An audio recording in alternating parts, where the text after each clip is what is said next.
more conscious of your divinity, just conscious of your divinity, that you have the power to negotiate the presence of this energy to do incredible things for yourself. But there are 3 things you have to do. The first is you have to have what I call recognition of this force. And recognition of this force is nothing more than simply saying to yourself, I am open to the idea that there is a force that is greater than I am, to which I am always connected, that is everywhere at once, and no place that it is not. And I would like to just say that it is available to me. You don't have to have proof of it. You don't have to have anybody confirm it. It is just simply an awareness that it exists. See, once you recognize that this force that opens the flowers, that keeps the planet in alignment, that grows your fingernails every night and beats your heart, independent of your opinion about it. You go to sleep at night, you look at your fingernails the next morning, they're longer than they were the night before, and you're sound asleep. Not only that, but whatever force it was that grew yours, grew the person next to yours and grew the people across the oceans as well. There's a force that's growing everybody's fingernails, whether they like it or not, and growing their hair, well, most of them, and beating their hearts and circulating their food and opening the flowers and turning, acorns into oak trees and turning embryos into human beings. There's a force. There's something. I can't see it. I don't know what it is. I recognize it. If you recognize it and that there's no place that it's not, the beauty of that is that it's also then in everything that you would like to attract into your life. And here you've just taken one step towards diminishing the role of the ego in your life. If you can recognize that there is a power in the universe that is that is part of you, if there's no place that it is not, then it has to be in you. And if it is in you, and there's no place that it's not, it also has to be in whatever you'd like to attract into your life. So all you have to say is, I'm already connected to that which I would like to attract into my life. That what you want, wants you. All you have to do is somehow figure out a way to realign your inner intention and recognize, I am not separate from it, I am connected to it, it just hasn't shown up in my space yet. But I'm already connected to it. That's a very powerful insight. That's why people at higher levels of consciousness can manifest, because there's no delay between what they put in their attention on and having it show up. It's why the gift of fish and loaves is the ability to see hungry people and to think food, and it shows up. And even the least among you can do all that I have done. It's all within you to be able to do that. So that shifting takes place first and foremost with the recognition that there is a force, there is a power. That's how you treasure your divinity. The second thing that you do is what I call realization. And realization is the time in your life when you stop telling yourself that I believe this or don't believe this on the basis of what somebody else says or does. It comes from my own personal direct experience. It's the only thing I will rely upon. I will not rely upon the written word. I will not rely upon the spoken word. I will not rely upon someone else out there telling me that this is what God is or how it works. I will rely upon the realization of it through my own direct conscious experience. And I will not try to persuade anybody else. I will not listen to or argue with anybody about whether it's real or not real, whether it works or doesn't work. I know it. Be still and know. And you have that knowing, and the realization is there, and you trust in that realization. I trust in my own experience. I've had it. I have talked to this force. I have seen it work. I've put my attention on it. I've been able to manifest what I want in my life. I've been able to heal myself. I've been able to help heal others. I've been able to feel comfort in times when others feel sadness. These are all things that I know come to me through my direct experience of God. And it doesn't matter what anybody else out there says or does. Realization. I now realize it and trust in that. That's the second step. And the third I call reverence. And reverence is where you begin to have a daily commune with this power, with this force. That you are not only aware of it, but you are communing quietly with it. You're communing quietly with it. To understand that you have a higher self and to know it and be aware of it is one thing, but to trust it in it is quite something else. And the ways to put this principle into practice are, first of all, to keep in mind that you cannot go to a higher ground if you're hanging on to a lower level. That in order to get yourself to a higher place, a place of trust, you have to somehow recognize that all of the stuff that's going on in your life in a lower place is something you have to let go of. You have to trust that when you do let go, you're not going to be falling into the abyss. And I would recommend that you take a real rebellious attitude toward the philosophy which preaches that that you are not connected to the divine energy, that somehow this force that has many names is something that is outside of you, and you're not deserving of it. Until you know that you can trust in it, you can't use it and acknowledge it in your life. One of the things to do to practice this trust is to take the most serious problem that you have and turn it over to God. Affirm to yourself, I would like to show my trust in the divine force by simply turning my problems over to your divine hands. I can remember doing this with some of the things that I really struggled with at one time in my life, things that I just thought I couldn't get past. I remember going through relationship difficulties. I remember going through problems with drinking and things like this, where it just seemed like I wanted to get past it and I just didn't know quite what to do. I can remember times when I would be stuck in my writing and not sure whether I could, and I would just stop and I would just say, all right, I'm going to turn this over. I'm going to trust. I'm going to trust. I'm going to surrender. And this concept of surrender is very, very important. So when you do this, it's just that simple act of getting down on your knees and staying there on your knees and just say, okay, I'm going to turn this over to something that is higher within myself. And the ego seems to go away and the solution seems to be there for you. The presence of complete trust is evident in your life when you start to think and feel and do are all balanced and they're all in harmony. This is called congruence. If you're congruent, your thoughts and your feelings and your behavior are all in harmony. If you're incongruent, you have one thought about, gee, I'd like to be able to do this, but then you feel another way about it, and then you act in a completely different way. And this is the cause of most of the struggles in our life, and it's also the thing that impedes the free flow of the divine force into your life. You have to trust in yourself. When you're trusting in yourself, you're trusting in this very wisdom that is the source of your life. And when you are congruent within and are feeling congruent, you are also beginning to act congruent. So work on congruency and look at the areas in your life in which you feel yourself to be incongruent. What do I think about this, and how do I feel, and how do I act? And try to bring them into harmony. And you'll start accessing this trust that is absolutely essential to the manifesting process.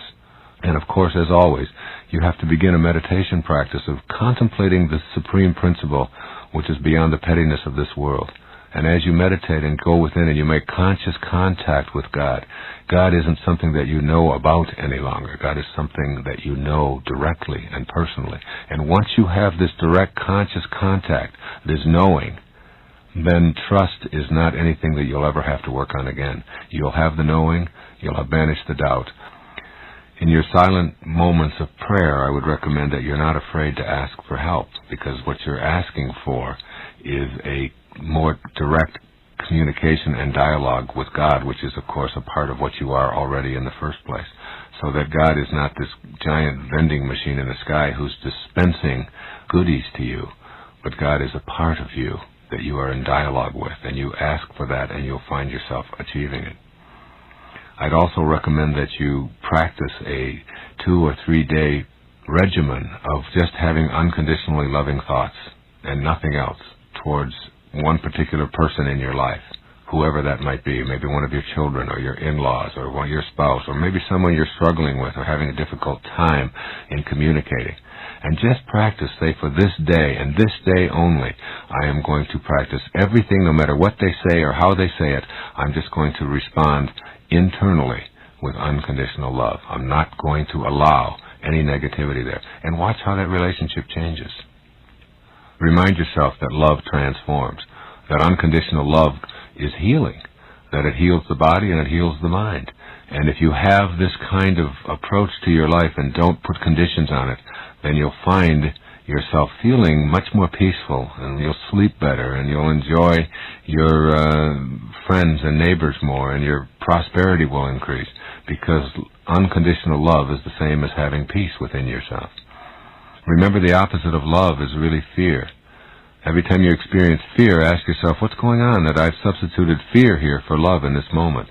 And the fear that we have that we're not complete, or that we're alone, which is the number one fear that all human beings seem to suffer from, is that the fear of being alone. Once you've transcended that fear of being alone, you begin to recognize you're never alone.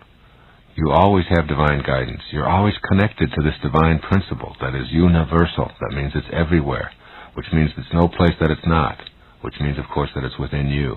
So you substitute that fear when you accept unconditional love into your life. It goes away. The way to get to this place of inner peace and consequently to experience higher awareness is to shut down the internal frenzy.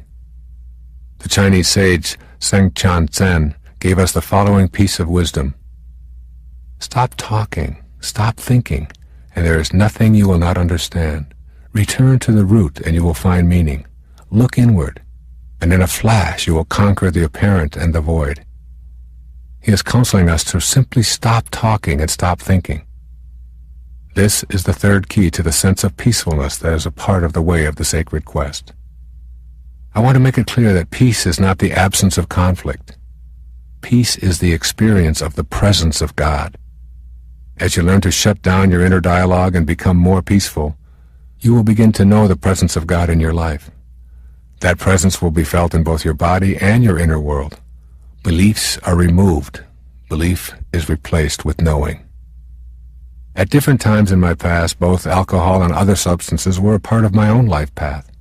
Through meditation, I was able to leave alcohol behind, and I have never touched it since. But with other substances, I believed I could use them when I chose to for an energizing effect beyond anything I had ever experienced. I was able to use them, enjoy increased energy, and leave them alone for long periods of time. But a time came when I knew I was making foolish and non-spiritual choices connected with seeking out these insidious substances. My personal challenge became to rid myself of these insidious habits. I tried reading my way out of it, but I went back. I tried acupuncture, discussions with experts, and herbal cures, but I went back. I was determined that I would no longer play around with any substance, but I went back. Then I had what I call a holy instant, which was for me a divine experience. At 4:05 a.m. on a January morning, I was meditating. In the still quiet of that meditation, the thought of never again using a substance became real. It was my first absolutely direct experience of God. My entire inner screen of awareness became a bright luminescence as I heard a voice say, "You've tried everything else. Why not try me?" I have never in my life known such peace and certainty that God was with me and around me. I felt overwhelmed by the bliss I experienced. I listened to that voice, felt the presence of God, and have not since experienced the slightest desire to go back to any substance. I have debated with myself about putting this very personal story on this tape. That is, my ego self debated with my higher self. But I knew my experience with chemical substances involved helping others to look within, instead of outside of themselves, for both the excitement and the peace their higher self has for them. If, in my telling this story, one person who experiments with any substance and knows that it is out of control decides to shut down the inner turmoil and seek the help of their loving presence, then it will have been worth it. You needn't have the challenge of getting off drugs to find value applying this third key to higher awareness. It works the same way for every experience you are ready to transcend. Getting to silence and then having God be your personal knowing presence. Getting to silence requires conscious effort on your part. When going within, use the metaphor of the pebble dropping through the various levels of your mind. While the pebble drops, be the witness. Observe compassionately all your chatter and thoughts as you descend to the unified field. When you notice your mind overly crowded with thoughts, practice not focusing on anything just for a few moments. Tell yourself, "My mind is full of the disturbance of chatter and thoughts. I'm going to try to spend 5 minutes without any thoughts bombarding me. I'll dismiss every thought just for a few moments. Use your breath as a means to keep your mind from chattering away ceaselessly. You can do this by focusing your compassionate witness on your breathing. Breathe in deeply, excluding any thoughts as you concentrate on the in-breath. Then exhale slowly and fully with the same concentration. When thoughts appear, as they will, know that they are signaling you to return to mindfulness of your breathing in and out. Your heartbeat can also be used as a focal point for the witness. Return to the steady, rhythmic beat of your heart when you notice thoughts intruding. When you find your thoughts just below the surface in the analyzing level, think of a rose. As you replace the analyzing with the beauty of a rose, you might want to recall this verse by the poet Rabindranath Tagore.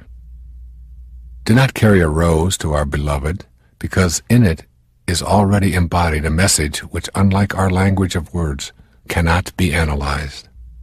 That is, remember that the habit of analyzing or picking things apart in a judging fashion keeps you from knowing the truth that is at the center of your being. The rose needs no analyzing, as the poet reminds us. It simply is. The same is true of you.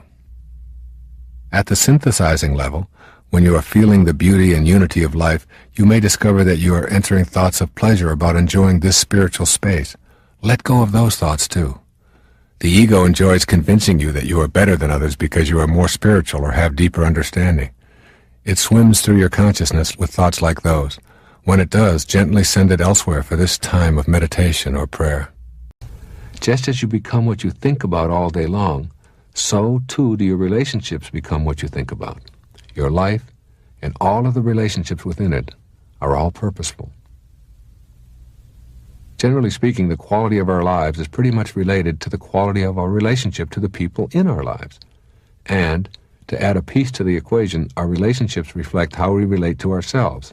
That's right, to ourselves. When you cultivate the awareness of your body, mind, and soul as one, and experience unity within yourself, you are then ready to share this sense of wholeness and holiness with others, and this is where your relationships come in. When you have love for yourself, that is what you have to give away. What is inside you gets there by way of your thoughts. If you harbor hate, hate is what you give away. If you harbor self-contempt, contempt is what you give away. If you harbor love and compassion is what you give away. Your relationships travel the same course you do. If you learn through suffering and questioning why things were not working out, as I discussed earlier, then your relationships also suffered. If you followed the path of outcomes and began to see that there were lessons to learn in life, then your relationships also reflected this pattern. And if you've gone to purpose and have your life on purpose, your relationships will also reflect this position in your life. Remember, purpose is about giving. Let's take a look at the core ingredient of a relationship that is on purpose, and then examine some specific methods for getting there. At the center of a purposeful relationship is love, but it is more than simply being able to say the words, "I love you," for the words are used by people who also berate and harm each other on a daily basis. Love is giving, and it has nothing to do with what you receive. This ingredient of love at the level of giving is how purpose is defined, and it is the ultimate in creating miraculous relationships. If you have love inside of you, that is all that you will have available to give away. You begin to see the fullness of God in everyone you encounter, and the level of your relationships to others takes on the glow of real magic. You see your children and all children not in terms of what they are doing or how they're behaving or misbehaving, but beyond to the invisible part of them, the soul that is in that young body. You meet that soul with love and radiate it outward to them, and they will in turn respond with love. You have loving relationships with others because you bring love, rather than because you seek it from others. Members of your family with whom you have had a difficult time relating are no longer the source of your disdain. Your anger and negativity is gone, replaced by non-judgmental love. This does not require long years of therapy or the assistance of support groups or drugs or special herbs. It requires only that you shift to being a spiritual being first and a physical being second. Your friendships and business relationships can also improve dramatically with this new giving approach. When a conflict arises, you suspend your negative thoughts and instead send out love. When you respond in an unthreatened manner and instead communicate an inner knowing in a peaceful, loving way, you are incapable of being rattled by challenges. You have created a miracle in that relationship. I can remember as a college professor having some gigantic disagreements with my colleagues. They were what we call difficult people to get along with unless you shared their point of view, which very few people did. I discovered I was always able to get my way with these impossible colleagues. I was experiencing real magic where others were experiencing exasperation. The secret? Send them love and ask nothing of them. The colleagues always came around and found it impossible to be nasty or confrontational with me. I simply sent them the love I had inside and then surrendered. This approach to relationships is basically my approach to life. Stay on purpose. Know that you're here to serve. Get off of having to prove yourself. Remove your ego from the encounter and send out love. Giving love with no expectations is the cornerstone of your relationship when you are on purpose. There really is very little else that you need to know. Practice this giving of love without conditions, and you'll find yourself feeling full rather than empty, and blissful rather than miserable. Here are 4 ancillary qualities that go into this real magic in your relationships. 1. Relinquish your need to be right. This is the single greatest cause of difficulties and deterioration in relationships, the need to make the other person wrong or to make yourself right. The spiritual partnership is a relationship of equals. No one needs to be proven wrong. Each person has the right to their own point of view. A simple reminder goes like this: I know how I feel about this, and it doesn't match how she feels. But so what? It is enough that I know it in my mind. I have no need to make her feel wrong. Then stifle yourself, and you have created a miracle right there. You have replaced a potential conflict with a loving response. Practice this, and you will see love replacing anger between you. This is also true in your relationships to all others. Your children need to be guided, not to be made wrong. The embarrassment that goes with being proven stupid leads to a self-image of stupidity. You can replace those statements designed to prove how superior you are with loving responses designed to help your children and others examine their own point of view. This can be applied in business, with strangers that you meet, in disputes with your neighbors, in virtually all human relationships. 2. Allow space. Let there be space in your togetherness. When you love someone for what they are, rather than what you think they should be, or for how they please you, then allowing for privacy and space comes automatically. The clinging relationships racked with jealousy and fear come from individuals who believe they have a right to dictate what the other person ought to be. Rather than regarding the need of your partner to have alone time as a threat, see it as a time for renewal that you celebrate. Make every effort to help each other have that space. The irony is, the more space you allow and encourage within the relationship, the more the relationship will flourish. 3. Eliminate the idea of ownership. Seek to enjoy each other, not to possess each other. No one wants to feel owned. No one wants to feel like a possession. No one wants to be dominated or controlled. We all show up here with a purpose, and that purpose gets thwarted when any human being attempts to interfere with our heroic mission. Ownership is the greatest inhibitor to feeling a sense of purpose and mission in one's life. You don't have the right to tell the people with whom you are in a relationship what they ought to be doing while they're here on earth. That is only between each person and their soul. You may succeed in imprisoning another, and you may have a marriage that lasts for 60 years, but you do not have a loving relationship if either partner feels owned or like a possession. This is the lesson I had to learn the hard way. It cost me dearly. A painful divorce and many unpleasant hours in hostile conflict. Today, I can't even conceive of the idea that I could own my wife. She is her own person, and my own relationship to her is based upon acknowledging that in her. It is indeed reciprocal. It came about through giving, not demanding, through respect, not criticism. Number 4, you do not have to understand. What a great lesson this is in learning how to make all relationships work at a magical level. You simply do not have to understand why someone else would want to do and think the way they do. The fact that you are willing to say, I do not understand, and that is fine, is the greatest understanding you could exhibit.